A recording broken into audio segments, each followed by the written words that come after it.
Story 1. The knock at the door. It started as a normal lockdown drill. Just another routine exercise at Westwood High. Doors locked, lights off, students huddled in silence. Except it wasn't a drill.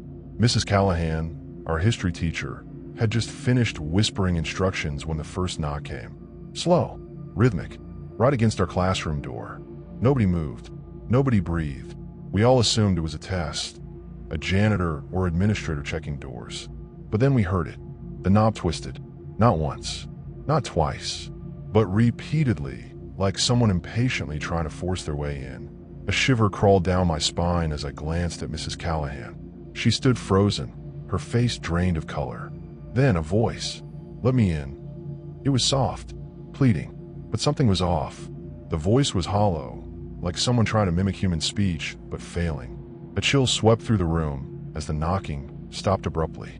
We expected retreating footsteps. Instead, we heard breathing. Heavy, shallow, right against the door. Then came the scratching. Something sharp dragged slowly across the wood, inch by inch. A sickening sound that made my stomach twist.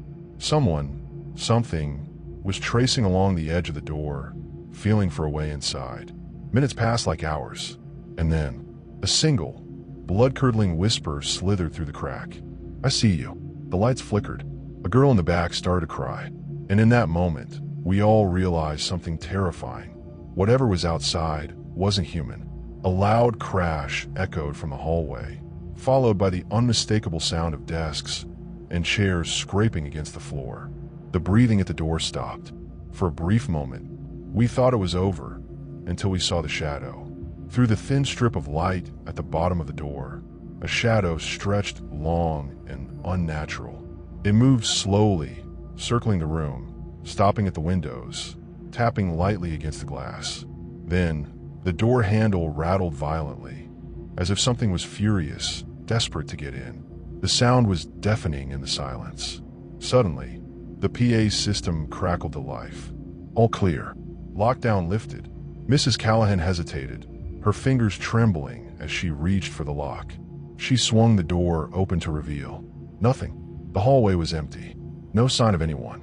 Just an eerie silence, like the school itself was holding its breath. Except for one thing. A single handprint, smeared in something dark, right in the center of our door. Story 2. The hallway that shouldn't exist. It was during a real lockdown that we found it. The alarm had gone off right in the middle of fourth period, sending the whole school into chaos. My best friend Caleb and I were in the hallway when the announcement came, lockdown. This is not a drill. Panic set in fast. Door slammed shut. We sprinted down the corridor, searching for anywhere to hide. But every classroom was locked. That's when we saw it. A door at the end of the hall. One I had never noticed before. It looked old, dusty, almost forgotten. But it was slightly ajar, revealing a pitch-black room beyond. With no other options, we ducked inside and pulled the door shut behind us. We expected a janitor's closet, maybe a storage room. We didn't expect an entire hallway. Long, silent, lined with rows of lockers covered in rust and peeling paint. The air was thick, damp, carrying the scent of something rotten. I turned to Caleb. "What is this place?" He didn't answer. He was staring ahead, eyes wide, mouth slightly open. I followed his gaze, and my blood turned to ice. The lockers weren't empty. Some were cracked open, just enough to see inside. And what we saw were hands. Pale, unmoving hands dangling out, as if their owners were stuffed inside. Then, a soft metallic clang echoed down the hall. One of the locker doors slowly swung open. I grabbed Caleb's arm, ready to run, but he didn't move. He was trembling, staring straight ahead. And then I saw why. At the very end of the hallway, a figure stood. It was tall, impossibly thin, its body blending into the shadows. It didn't move. It just watched. And then, it smiled. We bolted, barreled through the door, sprinting back into the real school. But as soon as we turned around, the door was gone. Just a solid brick wall where it had been. We never spoke about it again. But sometimes, late at night, I dream about that hallway. And I swear, I hear lockers creaking open. Story 3. The substitute who wasn't there. This happened at my cousin's school. A substitute teacher showed up for Mr. Thompson's science class one morning. Nobody questioned it. Teachers called out sick all the time. The sub was strange, though. He was tall, gaunt, with deep-set eyes that never seemed to blink. His name, Mr. Crowley, was written on the board in shaky, uneven letters. At first, everything was normal. He handed out worksheets, spoke in a quiet, monotone voice.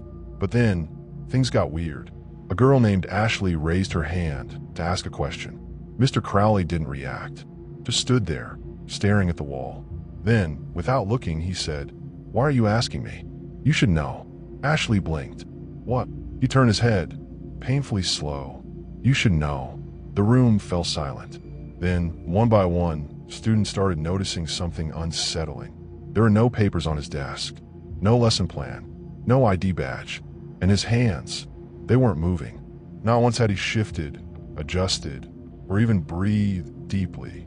He was perfectly still, like a mannequin. Then, the final horror. The classroom door opened, and in walked Mr. Thompson, our real science teacher. The class turned back to look at Mr. Crowley, but the desk was empty. The papers he had handed out, gone. The name on the board, vanished. And the substitute, he was never listed on the school's records. No one had hired him. No one had seen him enter or leave.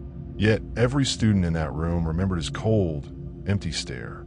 And Ashley swore that night, as she was falling asleep.